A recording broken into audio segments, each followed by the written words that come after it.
What's up, YouTube fam? Mel here, and I just want to welcome you back to another episode of Double Helping.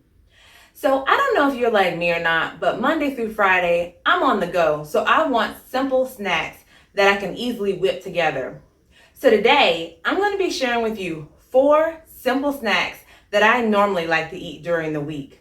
And because I know you're on the go, let's just get into it. All right, so let's get started with our first snack. So I took about 1 to 2 teaspoons of coconut oil, let it heat up in the pan. Use, of course, whatever oil you'd like, but I set it at a medium heat. Then I began to add some bananas. So I'm not afraid of my carbs. So I added 2 bananas to the pan.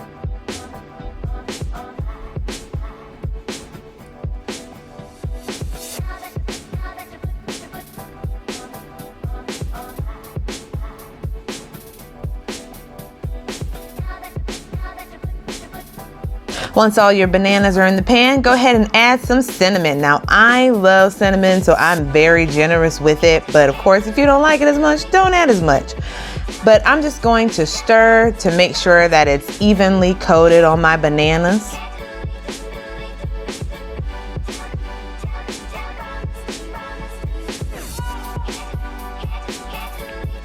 Then add in some honey.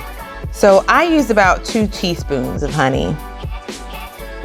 And then again, just made sure it was coated and flipped it over to the other side to make sure that we got everything nice and brown. Once it was nice and brown, then I'm just gonna go ahead and plate it. And then I added some vegan whipped cream.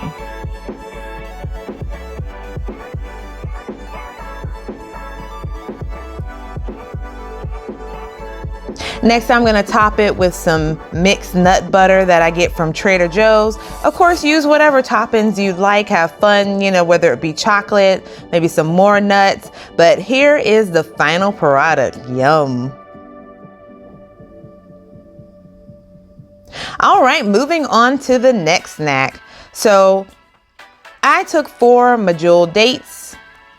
They do have pits in them, so all you have to do is just easily open them up.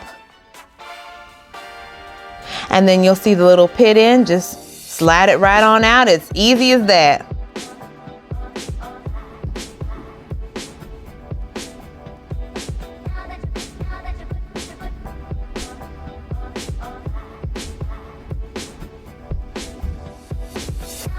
Once all my pits are removed, I'm just gonna slice them in half so I get 8 little pieces of dates.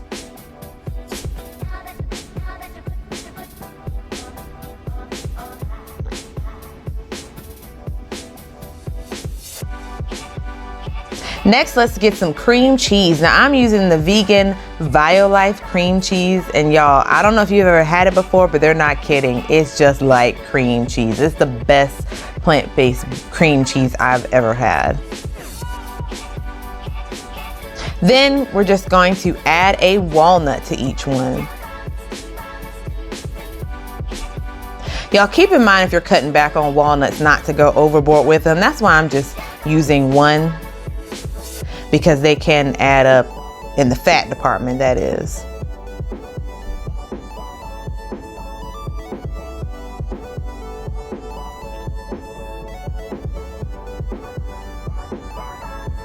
All right, and last, just sprinkle with cinnamon. And there's our final product. They look so good. I swear, y'all, they taste so good too. You don't even need any other sweeteners. All right, for the next recipe, we're just going to add 1 cup of old-fashioned oats.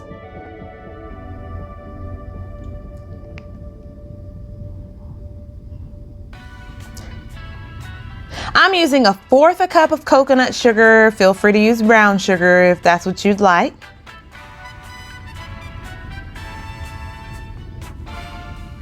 Half a cup of almond flour or almond meal.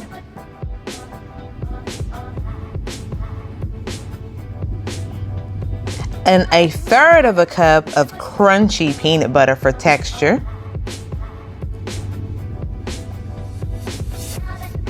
2 teaspoons of cinnamon, a pinch of salt,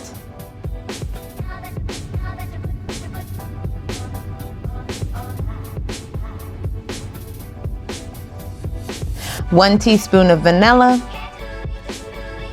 and then we're going to be adding 4 dates. Again, to take the pit out, just slice it open, pull out the pit, and then I chopped it up into smaller pieces so that they could be evenly distributed throughout the mix. And y'all, I did use 4, I just did the other 3 off camera.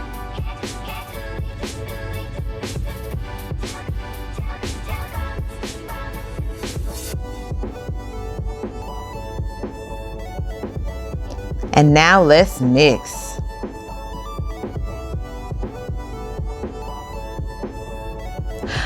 Almost forgot. We do want to add 1/2 a cup of milk. As you should be able to tell by now, there's a theme with me. I did use some non-dairy coconut almond milk mix. Just in case you're wondering, it came from Calorie Farms. I love their brand of non-dairy milks.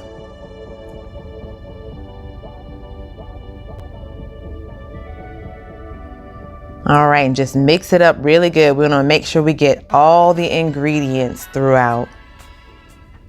Next, just go ahead and add them to a cookie sheet. Now, I am cheap, y'all, so I still have not bought a cookie scoop. I don't know why. I just can't do it when I go in the store. So I'm just using a spoon.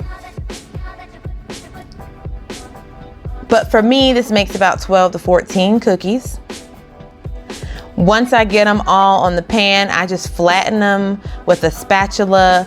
A little tip, if it does stick to it, just add some water to the spatula.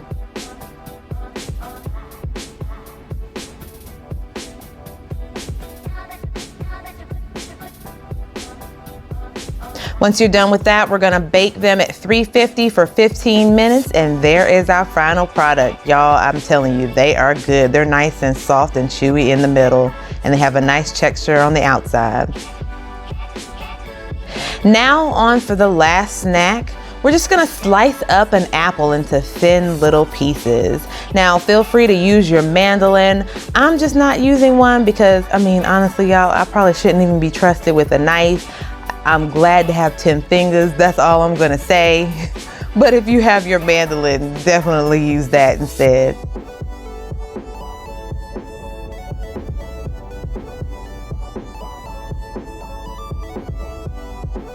Once you slice up the apple, then add some coconut oil or any oil of your choosing. I'm gonna use about 1 to 2 teaspoons of coconut oil.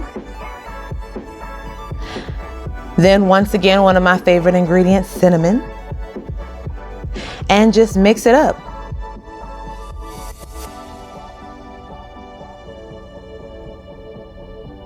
Once it's mixed evenly, just go ahead and put that on a cookie sheet. You're gonna bake these at 225 for an hour. Now, once they've baked, put them on a cooling rack if you have one. If not, just make sure they get cool. That's the key, so that they'll get crisp. They're not gonna be crunchy like a chip, but they will get crisp if you allow them to cool. And there's our final product.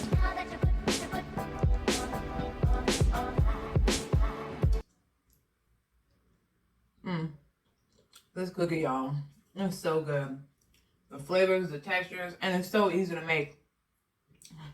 But anyway, that wraps up my favorite snacks to make these days. I hope you enjoyed watching. Definitely like if you did. Also, be on the lookout for next week, where Lonnie's going to share with you her favorite fall drinks, which does include this low-calorie pumpkin spice latte.